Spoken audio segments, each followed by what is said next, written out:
Hey guys! Today we'll be designing a typographic portrait, which just means a portrait made out of text.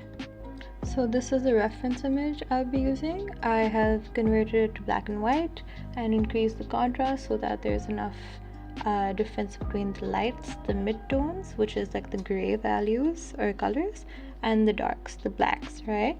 There's a lot of pre-planning that went on before I put it onto Illustrator. Like I had already mapped out shapes, I had decided what fonts I was going to pick out, and also had my text prepared.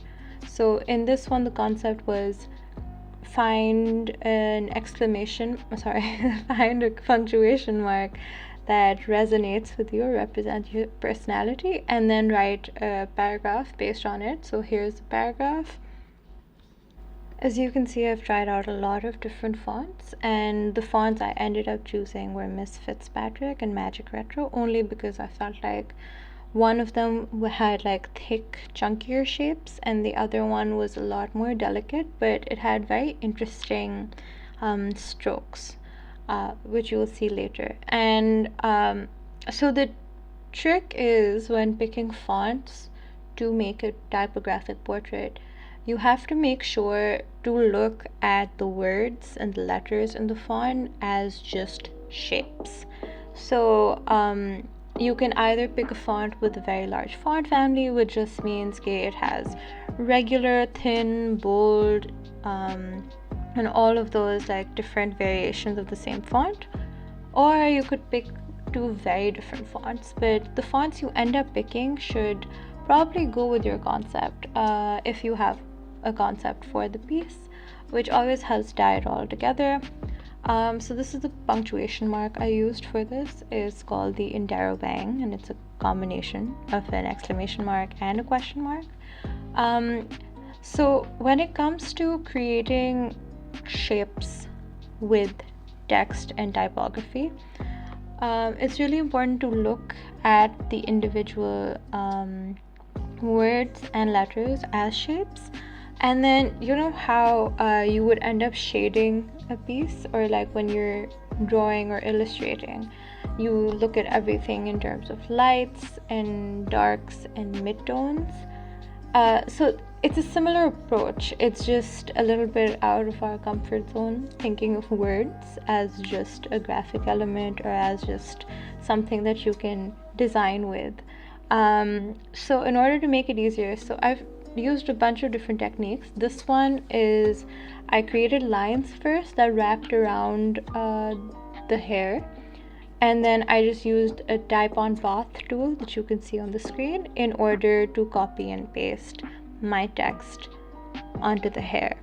And so in the pre-planning stage, you should have a good idea of what fonts, like after you've picked the fonts, you should make some rough sketches or thumbnails.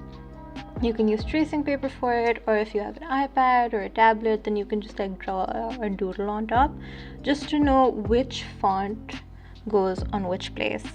So I had already known that I wanted to do a mix of the thin font and the thick font on the hair. Here I am blocking out the hand as a shape, and you'll see on the right side of the screen, you can see my layers panel. And with Illustrator, you don't need to have layers, but things that are very detailed, especially like this piece, it's best to stay as organized as you can. So I love just creating a layer, labeling it is very important, and just lock it. And sometimes, you know, like just to test out new techniques, make it on a layer, label it, and you can also hide or unhide it. So the eye you see on the left side of the layers, that basically helps you see or like hide a layer to see what's happening. And another benefit of layers is you can just move them around to see what should be on top and what should be on the bottom. You can do it without layers as well, but I just like how organized layers keep me. So here I'm using the type on path tool again. I've created a shape out of the shirt or kurti, and then I've used a mask to trim all the lines according to the shape. And now I'm just testing out different spacing between the letters, different spacing between the lines, and just experimenting with how dense I want it to be.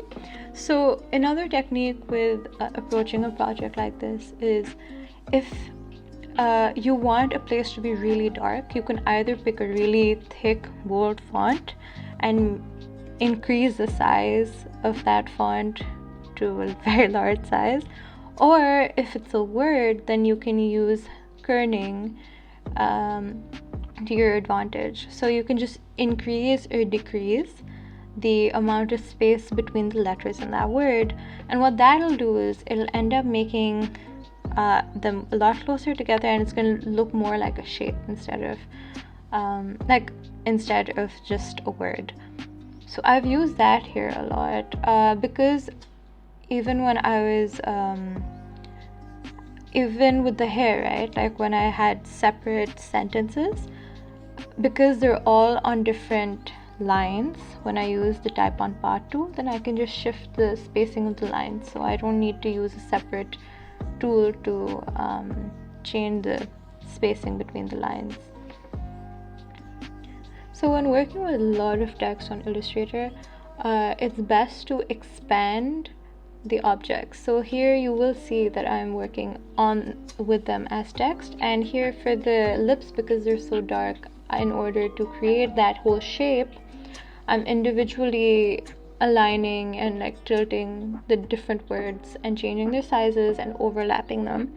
And it's a lot easier to do and distort text when it is already an object. You can go on object on the drop menu and then just click on expand. So the paragraphs that you see on the left hand side that you might have seen, I had the entire paragraph of text and I had expanded every single word. Sometimes when you expand an entire paragraph, it groups together, so it's best to ungroup it by right click, and you'll find a menu which will have the option of ungrouping.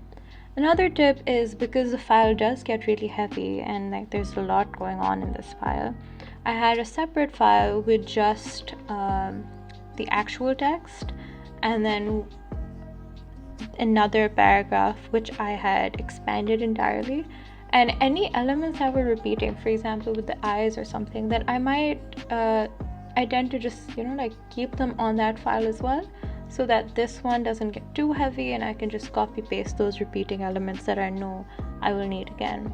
So if there's, for example, this is quite dense, right, then I can just take a portion from another side of the mouth and then place it so that at least some of my work is sped up. So because I was trying to follow the curve of the mouth, I couldn't use the duplicate tool, but if you do want to copy paste things really fast and in a line, then it helps to you copy it, you paste it, or use Alt or Option key and then drag it to wherever you need it, and then press Command or Control D to duplicate it that many times. So with this process, even though I had it planned out, there's a lot of trial and error that goes into it. And you see the large punctuation marks and the way I had altered it to the shape, the rim of the cup. So you can do that by first expanding it into an object, and then you use the selection tool to change the anchor points to make it exactly the shape of the cup. So you will notice the hands and the neck are still a shape with a white fill and a black outline. It's just so that every time I hide the layer with the portrait on it, the picture, then I can still know how much is left, but also have a clear shape for the hand. So here, because I'd already made a white shape, I could use that as a reference and as a base to separate that from the clothes. Otherwise you would see the text on the clothes under it. So for the fingers, I use the type on part tool again, and it just helps because you can just create a line along the contours of the fingers, and it's a very quick and efficient way of creating outlines without them feeling like outlines. So I did this similar thing with the glosses. So I used the duplicate technique for the middle of the glosses. For the inside corners of the eyes and even the shadow on the neck around the cup, I used the same layering technique for the mouth, but I just changed the colors to different types of grays. For the background, I wanted a very graphic look to it, so I just did the similar type on part tool and just layered it on one side of the face to give the impression of a shadow. Then I did experiment with adding more dimension to places, and here again similar layering to the outside of the teacup, where you need, for darker areas, make sure it's dark gray, for lighter areas light gray. And I did the same thing with the fingers so that it doesn't feel like outlines.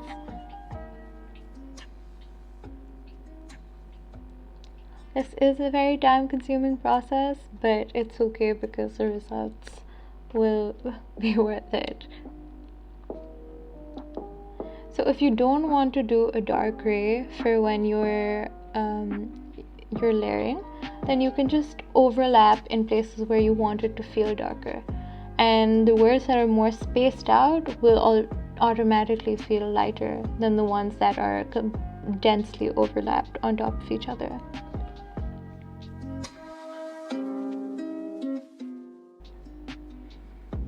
So here I'm using a similar overlapping technique for the cheeks and the eyes, and just refining everything so that it feels a lot more like shading. For the hair, because I just used type on part tool initially, now I am going in with the selection tool and the direct selection tool, and just changing the anchor points and making sure the position is more accurate. And again, density is your best friend in projects like this. So the more words you have in one place, the darker it's going to be. And if you do want to make a typographic portrait that looks more photorealistic, then layering is your best friend. Understanding the shapes of the face and where the curves are and where the shadows are and how subtle you want it to be, it's all possible with layering and overlapping, especially if you have a background in shading. And if you don't, that's all right too. There are many ways of going about designing a typographic portrait. For the shadow under the nose, I decreased the kerning, which is the space between words, so much that they're all completely overlapping each other. And then I converted it into a shape. And then here I'm using a masking technique where I just placed the text on top of it. And then I created a clipping mask so that I could have, like a proper shape that might feel like a shadow. And then I used the direct selection tool to just adjust the shape to my liking. And then the area around the shape, I just deleted it to make the file less heavy, even though because of the clipping mask it wouldn't have been noticeable either. But here I'm removing some more, trying to make it more subtle. I experimented with different light grays just to get the effect I needed. Here as well, I did try to layer onto the cheeks to have more dimension, like a three-dimensionality to the face. But then, because that wasn't entirely the look I wanted to go for, towards the end I had like hidden the layer. But it is good to try out things that may or may not work out.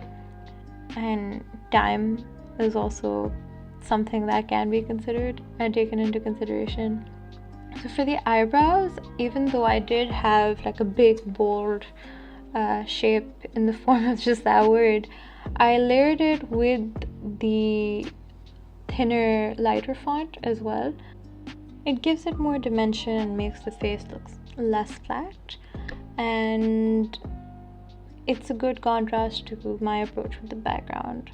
So you see the text from the background coming onto the face, and this is the final look. To make your own typographic portrait, step 1. Find inspiration. Pinterest and Behance are great sources for this. Step 2. Choose a good picture. So convert it to grayscale or black and white, and it should have enough lights, darks, and midtones. Step 3. Finalize your text. Have a paragraph of text ready. Step 4. Picking fonts. Think about what the font feels like. And step 5. Make rough sketches. Plan your composition beforehand. Step 6. Map your portrait values. So the same way I use shapes to map out some places. Step 7. Use layers to help you stay organized and just experiment. Pro tip: expand your text into objects for greater freedom and prevent your file from crashing.